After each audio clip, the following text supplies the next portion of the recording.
Hey everyone, today we're going to be working with one of my favorite cuts of meats, entire world, pork belly. Lovely piece of pork belly right here, just looks beautiful.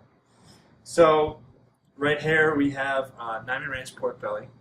You can go find pork belly usually at a local butcher or maybe in Asian markets, and usually you'll find a piece maybe about this big. We're going to go through the process of preparing an amazing pork belly. We're going to start with our brine.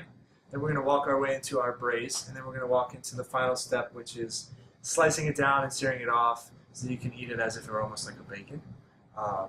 We have this lovely cut of pork here that we're going to work with today. We're going to start off by cutting it down just so it's a little bit easier to work with. So we'll cut it down. So now we have two nice little pieces that we can play with. The first step that we're going to do is we're going to brine the belly. Brining is a preservation method and also a great way to impart flavor into meats. Curing and brining are techniques that have gone on for hundreds of years, long before there was a refrigeration. So basic brine is going to consist of a liquid component and then a salt and a sugar. In this case, we're going to use brown sugar, kosher salt, molasses, and water. Really simple, straightforward. We're going to take our water first. I'm going to add that into the mixing bowl. Okay, we have some salt next. I'm going to add our salt. We're going to go in some brown sugar next. Depending on the flavor and the salinity you like, you can vary the ratio on the salt and the sugar. In this case, we actually go a little heavier on the sugar because we brine our pork for as long as 3 days. If you're working at home, you can go with a slightly more 50-50 ratio where it is equal parts sugar and salt. In this case, it's 2/3 to 1/3 for us. So we have our whisk right here.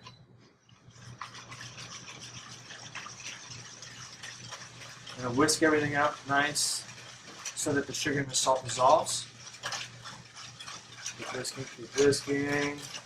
We go for 1 to 2 minutes until you don't really see any granules anymore and it's nicely dissolved into the liquid. Then we have our molasses. And we're going to add some molasses as well. This molasses is going to give this a nice sweet and balanced flavor because later on the ingredients we're going to use in the marinade are going to be a lot more savory. So it's all whisked up, nicely incorporated. Molasses is worked in evenly, the sugar is dissolved. We have a nice vessel over here. We're going to place our pork belly very delicately into our container for brining. And then we're just going to pour ever so carefully. Oh, look at that right there. That's lovely. Now at home, when you're brining, usually about 12 to 24 hours in your fridge is great. At the restaurant, we like to do 3 days. So that's the brining process for our pork belly. The next step is to put it in refrigeration for 12 to 24 hours. So we're going to go ahead and take it into our cooler. So I've removed the pork belly from the brine. We're now going to let it temper for 30 minutes to an hour. It's very important that when you're working with any kind of protein before you start any kind of cooking or heat onto the meat, that you bring it to temperature. You usually want to let it sit for approximately 30 minutes, sometimes as long as an hour if you can get away with it. That way, when you introduce the braise, which is what we're going to work on next, you don't shock the protein and it causes it to tense up and it's not as tender and delicate as it should be. So our pork has been sitting for about 30 minutes already, and as it continues to sit and temper, we're going to work on a braising liquid so that we can now braise our pork belly. As you see before you, we have some grapeseed oil, some garlic, some ginger, some lemongrass, some star anise, little Chinese 5-spice, and then some chicken stock. You can usually find most of these ingredients in the grocery store or a close by Asian market. And the chicken stock you can either make at home, or in most cases for the home cook you can find it in the grocery store. So we're going to start off with putting a little heat on our pan.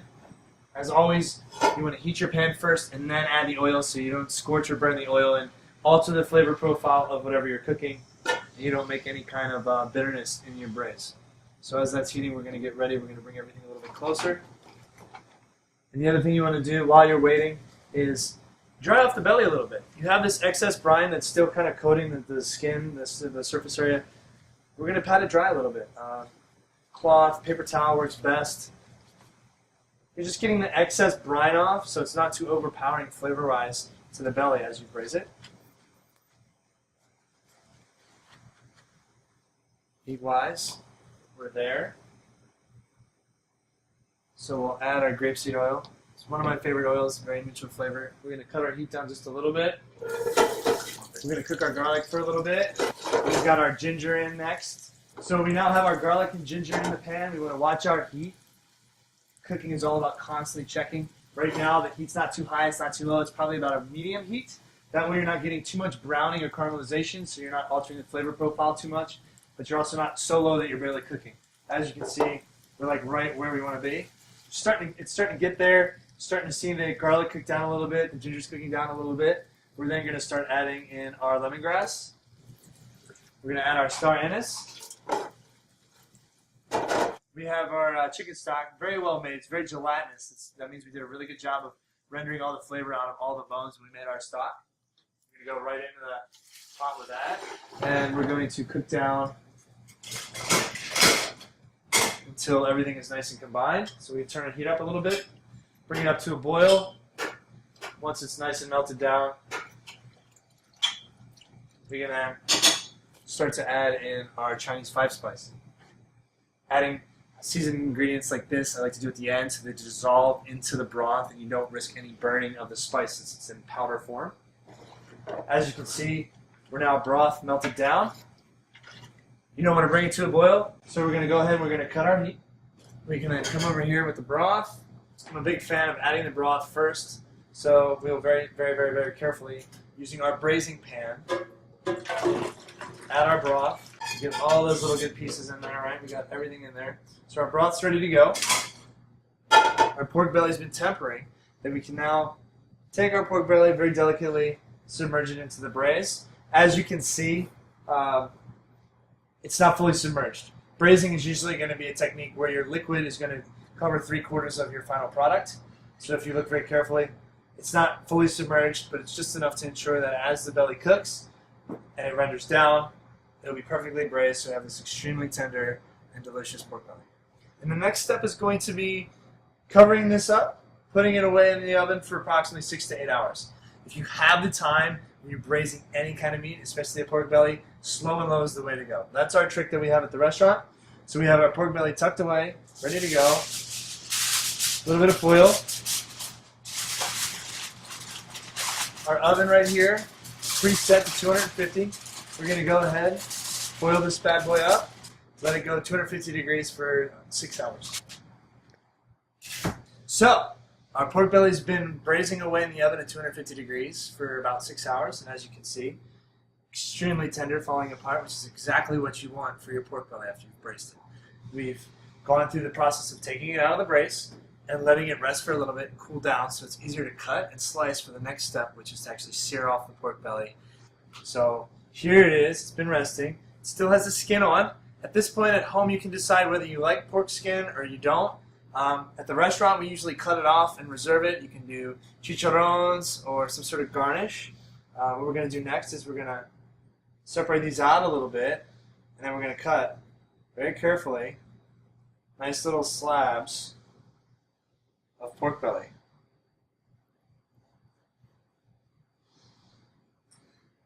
So we have these nice little pieces. This one fell apart a little bit. That's going to be okay. I'm going to kind of pull through. Be delicate. Next step is going to be to sear. So while we're cutting down our pork belly, once again a cast iron. Non-stick works great too. Go ahead and fire up the flame. You don't want it too high because we're working with fat. Obviously, too high, you get a fire reaction and splatter and risk burning yourself. Too low and it's not going to be hot enough. Okay, so we'll identify which ones we think look lovely. Season them all with a little bit of salt and pepper. You don't have to do too much at this point because you have been brining. By now we've got good heat. A little bit of grapeseed oil, just a splash because you're working with fat. Cut our heat down just a little bit as we're adding the pork. And when you're adding something to a saute, you always want to drop away from you. So as you can see, away.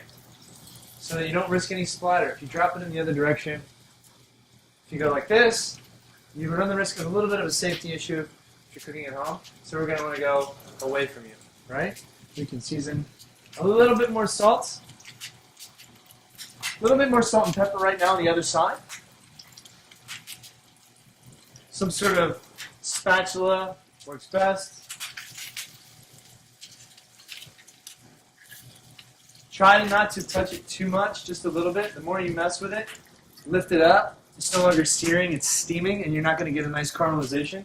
So you really want to just let it go for a little bit. Oh yeah, nice golden brown. Always away, always away. So you're going to pull it here, and you're going to flip it so it's going away from you. There's still a little bit of popping going on. You want to be careful.